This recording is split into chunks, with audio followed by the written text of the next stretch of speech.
So Sunday's dinner was savoury mince and dumplings. So it was somewhat just dead basic.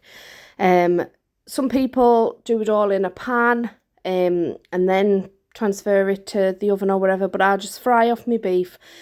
Some people like the beef crispy. I just like it like that. So it's personal preference, however you want it, you know. So mince and dumplings for us is just literally mince, onions in a gravy. But I did see a video from Dennis and he did savoury mince on top of a jacket potato. And I thought, you know what, that looks really, really nice. So anyway, we fancied mince and dumplings. So it's kind of inspired from Dennis Redneck Hillbilly. So yeah, so I've got my mince and onions in there, and then I'm going to add a little bit of turnip. Now, I could have added my carrots and stuff like that, but I want them on the side because I didn't have any. I had some cabbage in there in the freezer, but we didn't fancy it, and I didn't have any broccoli out, so I just thought I'll put the turnip in there, and then we'll have sort of mashed potato, carrot, and peas on the side. So it's really, really simple, guys. So fry off your mince, pop your onion in and your turnip, and both of them are raw, they're not cooked or fried or anything. And then I'm going to make a gravy. So in there I've got a beef stock pot, kettle's on boiling. I also put in some, what am I putting in now?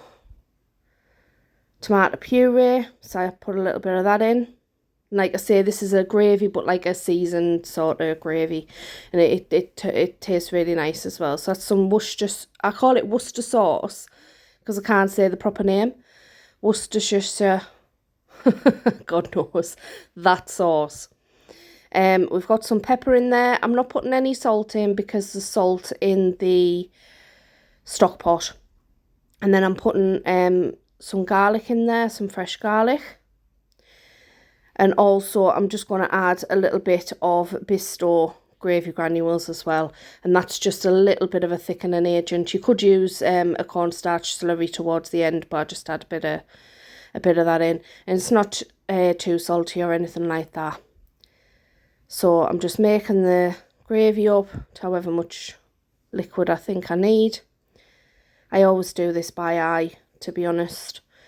And it's just as simple as that, guys. Literally just chucking the gravy over that, and it just goes into the oven just until the turnip cooks through and softens through. So I've smashed the lid for me pot, so I just cover it with a little bit of foil, and it just works just as good. And that's just to stop it drying out. So yeah, so I just pop it in the oven.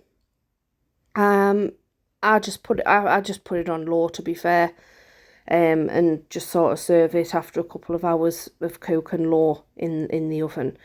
I turn the oven up when I put my dumplings in, but you'll see that coming up. So there you go. There's me putting it into the oven. So the next thing I'm going to prep is the dumpling mix. So the dumpling mix, you can buy like packet mix where you just add water, and I do buy them sometimes, but I've got some of this at Atora in the cupboard, so they do a beef suet and a vegetable suet, and I've used both, and both of them make nice dumplings, to be honest. So yes, I'm putting in self-raising flour and my suet, and then it's just literally, I'm putting some salt and pepper in there, and then it's just literally adding water until you get the right consistency.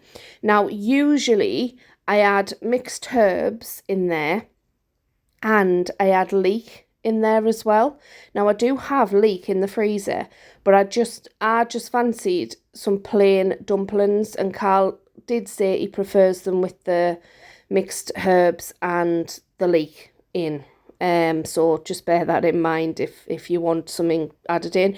You can add cheese in some of them. Do you know what I mean? Some of them I add cheese in.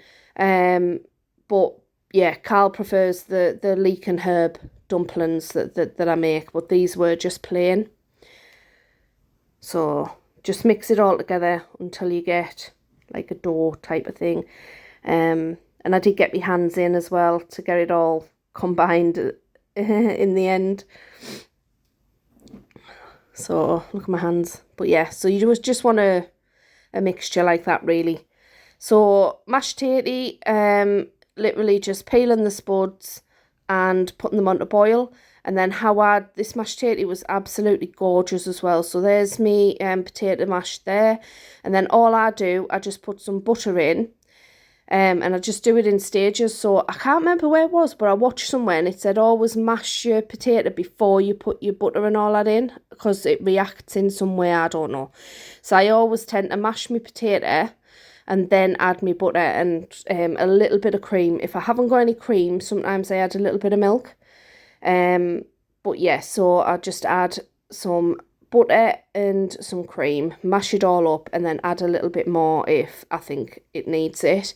And I also add a little bit of pepper into my mashed potato as well, because on one of my videos I didn't show you how I made the mash, and someone said your mashed potato looks really bland. I don't know how I can jazz up mashed potato any other way. Like, it's always going to look beige, do you know what I mean? It's always going to look that way. But yeah, so that's how I do me mashed potato. I just add the butter and cream in, and it was really, and some salt and pepper, and it was really, really nice.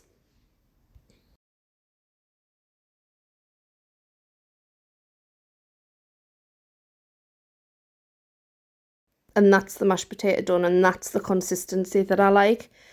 And this is our savoury mince coming out of the oven. So that's got a lovely bit of gravy in there as well. So all I'm going to do is plonk my dumplings on the top, and then I'm going to put it in the oven, and I turned the oven up to a higher thing just to crispen the dumplings off on the top. But yeah, I'm just going to literally plonk them in.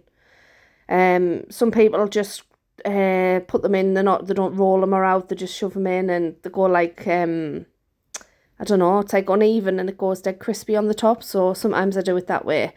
But yeah, I'm just plonking them in and then popping this into the oven.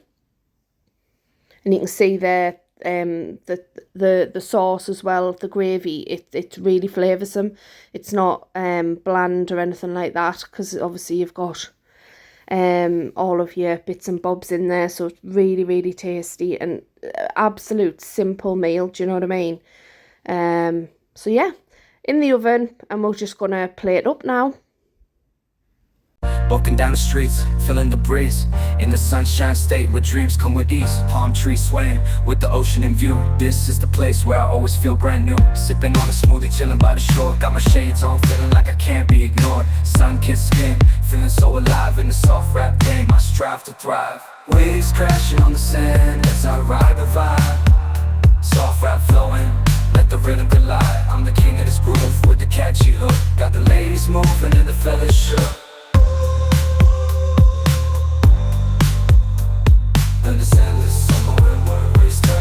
Just down the boulevard with the top down low. Music blasting loud, feeling the flow. Neon lights flicker in the night's embrace. Lost in the moment, in this rhythmic chase. Catching glances from strangers as I pass them by. In the city of dreams,